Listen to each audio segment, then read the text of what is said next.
Chapter 11 The Tale of Brownie Beaver by Arthur Scott Bailey. Chapter 11 Bad News. "Have you heard the news?" Tired Tim asked Brownie Beaver one day. "There's going to be a cyclone."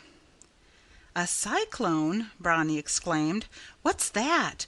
I never heard of one."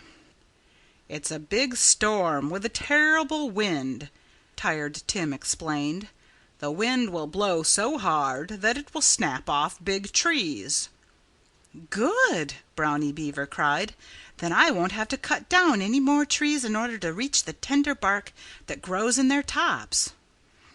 Tired Tim laughed. "You won't think it's very good," he said, "when the cyclone strikes the village." "Why not?" Brownie inquired. "Because," said Tired Tim, "because the wind will blow every house away. It will snatch up the sticks of which the houses are built and carry them over the top of Blue Mountain. Then I guess you'll wish you had taken my advice and not built that new house of yours." "I shall be safe enough," the lazy rascal continued. "All I'll have to do will be crawl inside my house in the bank, for the wind can't very well blow the ground away." Brownie Beaver thought that Tired Tim was just trying to scare him. "I don't believe there's going to be any such thing!" he exclaimed. "Don't you?" Tim grinned. "You just go and ask Grandaddy Beaver. He's the one that says there's going to be a cyclone." At that, Brownie Beaver stopped working and hurried off to find old Grandaddy Beaver. And to his great dismay, Grandaddy said that what Tired Tim had told him was the truth. "It's a-comin'," Grandaddy Beaver declared. "I saw one once before in these parts, years before anybody else in this village was born. And when I see a cyclone a-comin', I can generally tell it a long way off."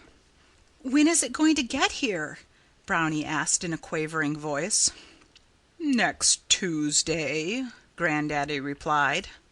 "What makes you think it's coming?" "Well, everything looks just the way it did before the last cyclone," Grandaddy Beaver explained, as he took a mouthful of willow bark. "The moon looks just the same, and the sun looks just the same. I had a twinge of rheumatics in my left shoulder yesterday, and today the pain's in my right.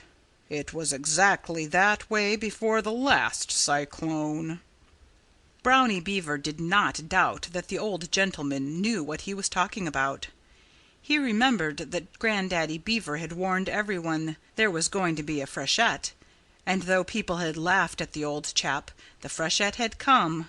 Sadly worried, Brownie went and called on all his neighbors and asked them what they were going to do. And to his surprise, he found that they were laughing at Grandaddy once more.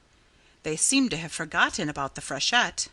But Brownie Beaver could not forget that dreadful night, and now he tried to think of some way to keep his new house from being blown away by the great wind, which Grandaddy Beaver said was coming on Tuesday without fail.